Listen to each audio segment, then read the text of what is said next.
Hello and welcome to Keys and Decor, the podcast where we talk all things home, buying, decorating, and making your space feel like your sanctuary. I'm your host, Latoya Cooper, a realtor and former marketing professional who's passionate about helping you navigate the journey from house to home. Hello and welcome back. I'm really happy to be back and to at least be feeling halfway like myself again. Well, more than halfway, about 98%. In case you missed it, last week I was really sick. Last week's episode, which was episode 10, I ended up just putting on the audio platforms, Apple Podcasts and Spotify, because I didn't feel like being on camera. I didn't. I wasn't feeling good at all.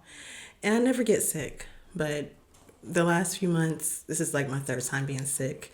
And every time I feel like it gets a little worse.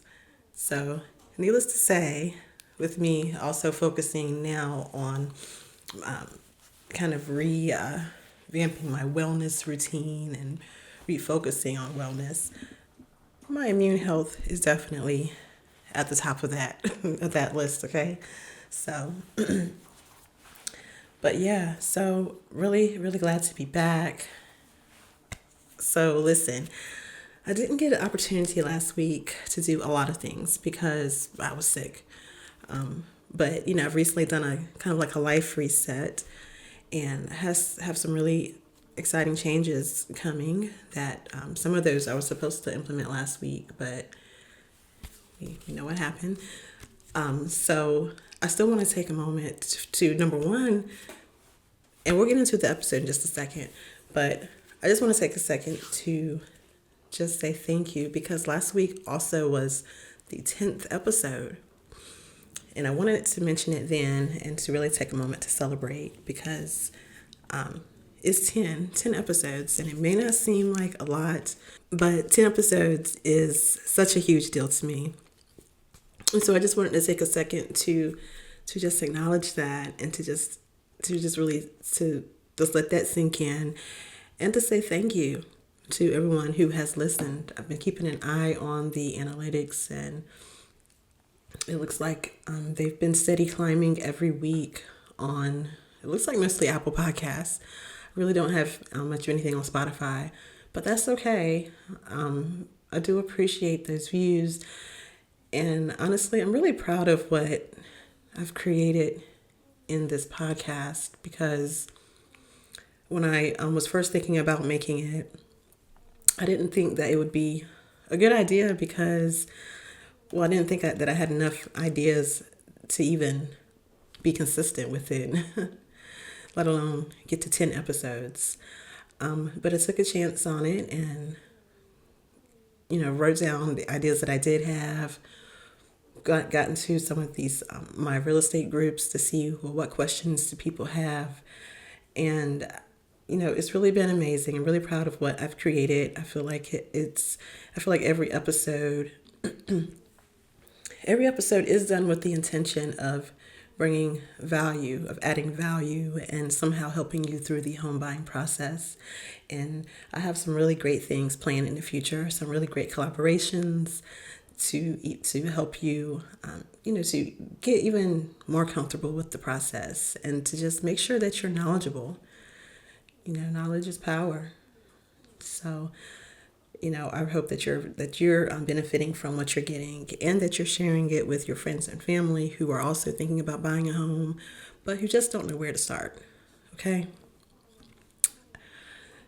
Now, I do want to say that in the future, hopefully by next week, I don't know if I can do it this week because I'm still kind of getting my energy and my strength back, but one of the things that I do plan on doing is changing the name of the podcast, so that it's more in line with what my big picture goal is for it, which is to help you through the home buying journey, but also the journey of just making your home feel like your home. And that's what the content has been around. And maybe one day I'll go into how I started the podcast. It was literally an idea that once I did put those ideas down and I saw that, okay, I do have enough that I can make something, I just kind of did it. So it wasn't something that I took months and months to plan, or that I allowed fear to kind of hit pause on and drag out. I just had I feel like, I'm a spiritual woman, and God has spoken it to me, a while ago. And so when it got to a certain point, I just kind of did it, and I didn't really allow it to be drawn out. So that being the case, now that I've been in it for 10 episodes, which would be around 9 weeks, I believe. Well, actually, no, maybe more like 7 weeks.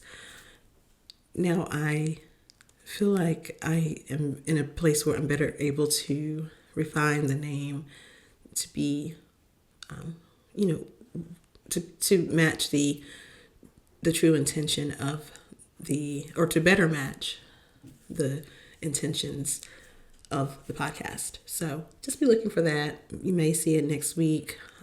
One day, a name pop up that's different. You should hopefully recognize my picture, even though it will be different as well. But yeah, I will be changing the name. All right. So really excited about that. And once again, thank you for sticking with me. I hope that you're getting a lot out of it. If you haven't left a review, please leave a review to let other people know what you're getting from this. All right. Now today we're talking about the emotional side of home ownership. Back in episode 6, we had kind of touched on this as well, but in that episode, we talked more about managing stress, expectations, and decision fatigue. But in this particular episode, we're going to be specifically talking about the bittersweet feeling of letting go of renting and stepping into home ownership. Okay, so, if you've been with me so far, you know by now that home ownership isn't just a huge financial decision, but it's also a personal and very emotional journey. So if you're feeling a little excited, but also a little nervous about leaving behind renting, you're not alone, okay? You are not alone.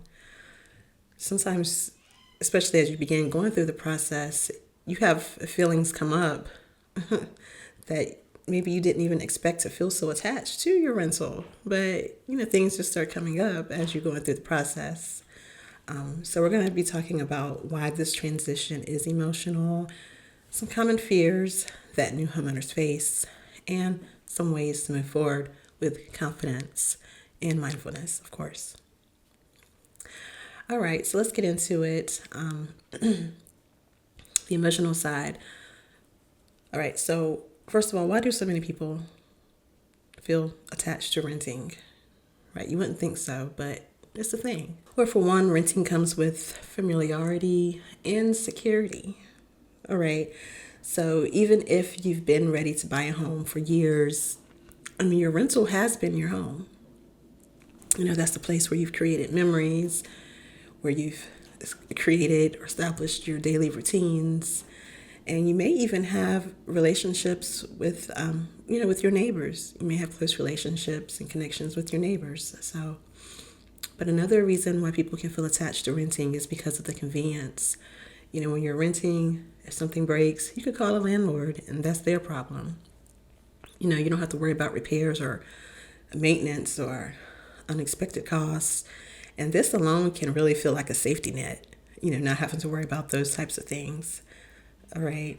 And if you've lived in your rental for a long time, then there's also nostalgia. So, maybe it was your first apartment after college, or it was the place that you lived when you got your first big job, or when you first started your career, or maybe it's where you started your family. So it's normal to feel sentimental about moving on, and, even if home ownership is the goal. I remember when I've mentioned before, we lived in a little apartment when we first moved to Cary. We lived there for, I believe, like 12 or 13 years, something like that. And, when we first moved there, I remember it was just so beautiful. Like, I wanted to be there. It was just the community was well kept. It felt just really, it felt nice. And even with us leaving, you know, 12, 13 years later, yeah, things had definitely changed, and the neighborhood wasn't what it used to be when we first moved there. But there was still somewhat of a sense of attachment just from us being there so long. You know, being there for 12 years. I mean, my children went from, well, for one, my youngest was a toddler. So, you know, when we moved there, but we literally went from them being young kids to preteens and even teenagers. So, you know, there was a lot of memories there. When me and my husband got married, that was the home that we went back to. So, you know, even though there was definitely, we were ready to go, there was still, you know, there were still some sentiments that we had about leaving the place. So, you know, and maybe this kind of sounds like you. Maybe you're kind of feeling a certain way about leaving the place where you've called home for such a long time. And if that's, you know, the case, it's okay. That's normal. You know, just take a deep breath. Okay. This is a real transition, and so it's okay to process those feelings, all right? Just like with anything else. You may even have to kind of grieve leaving that place. Let's talk about the other side, all right? The fears that come with home ownership. You know, for one, financial commitment. Yeah, that's a big one. And some buyers do feel the pressure of that. And of course, you have those little things, that just wants to pop up in your head. The voice that asks the question, you know, what if I can't afford this in the long run? You know, what if I regret my mortgage? But remember this, okay? When done right, buying a home is an investment. You're building equity and you're securing your future, okay? So just knock that thought out of your head when it comes to those questions regarding financial commitment. Now, then there's also the fear of responsibility, like we had just touched on. You know, instead of calling the landlord, it's all on you. And I know home repairs and maintenance can feel overwhelming, all right? It can feel like a lot. But here's the truth. You know, there are many resources to help. You have things like home warranties that you can explore with your realtor. And there's also budgeting. You can budget for repairs in advance, which you should be doing anyway, okay? So you're not in this alone, okay? There are ways to kind of help you to prepare for any maintenance issues that may come up down the road, all right?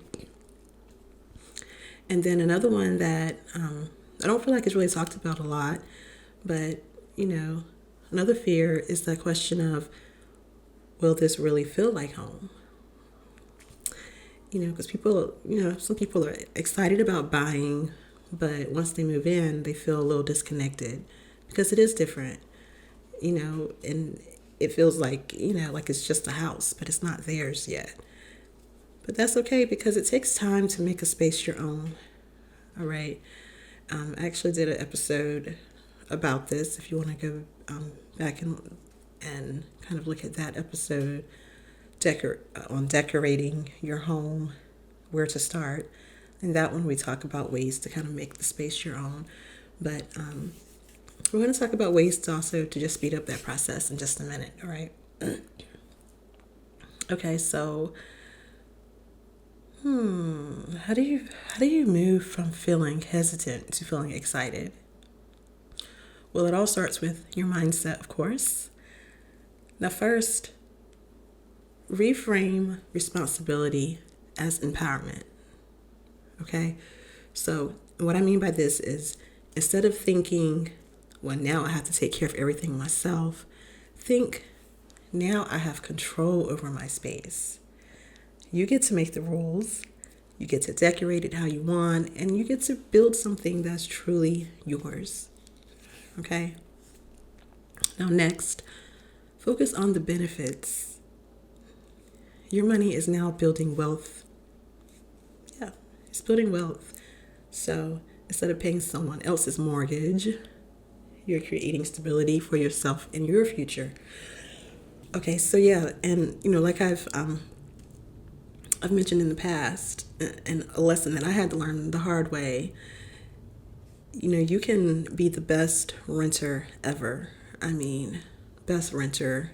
Take care of the place, pay your rent on time. Landlord just absolutely loves you, okay?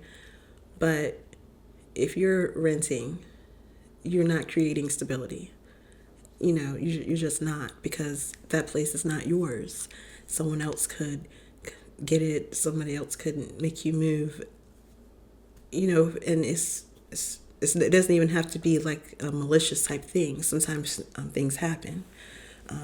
For instance, I've been in homes where the landlords went through a divorce and had to sell. So, if you want true stability, when you're buying a home, you're building stability. You're creating stability for you and your family. Okay, so focus on that as a benefit. Okay, building wealth, creating stability, and finally, use mindfulness to ease the transition. All right, so when you start to feel overwhelmed, take a deep breath. Visualize your new space and how you want it to feel. Imagine yourself settled in, cozy on the couch, enjoying your new home. Okay?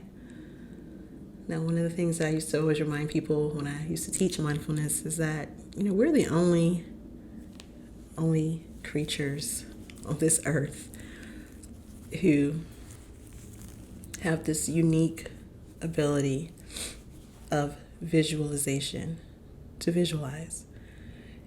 And there's power in that, because visualization, it forces us to use our minds to kind of create what we want. And believe it or not, what is in your mind, it does inform a lot of what you see in your outer world. And it's not about just things being perfect on the surface. It's about how you approach things. And so being able to, to visualize something positive can make a huge difference in just how you feel about things. All right. So just keep that in mind. All right. So let's talk about some practical ways to say goodbye to your rental and welcome your new home with intention. Number one, journaling. I love journaling exercises also.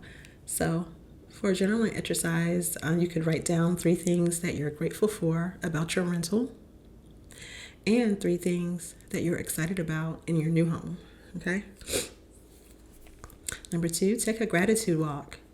So before you move from your rental, take a final walk through and just mentally thank the space for the memories. That was the one that I did for our when we left our apartment. Number 3, have a farewell ritual. Something like maybe playing your favorite music, lighting a candle, or just have a mini celebration in your rental before you hand over the keys. Just make sure that you clean up, okay? All right, then number 4, a move-in ritual. So once you're in your new home, create a moment to set the tone. And maybe that's cooking your first meal, playing music while you're unpacking, or sitting in silence and just soaking it all in. But the key is to just be intentional and to give yourself permission to close one chapter and to start the next chapter with joy and confidence. All right. So I want to know what your, at least one thing that you're excited about when you think about your moving into a new home. What's something that you are excited about? You can find me on social media at Latoya S. Cooper. So be sure to leave me a comment or send me a direct message to let me know, what are you excited about? Thank you so much for listening to this episode. I apologize if my voice still sounds kind of weird. Hopefully I will be at 100 next week. But, as always appreciate you tuning in. Hope that you found something beneficial from this episode. If you haven't already, make sure that you are following or are subscribed and that you share this with a friend. Until next time, stay mindful, stay inspired. Happy home hunting.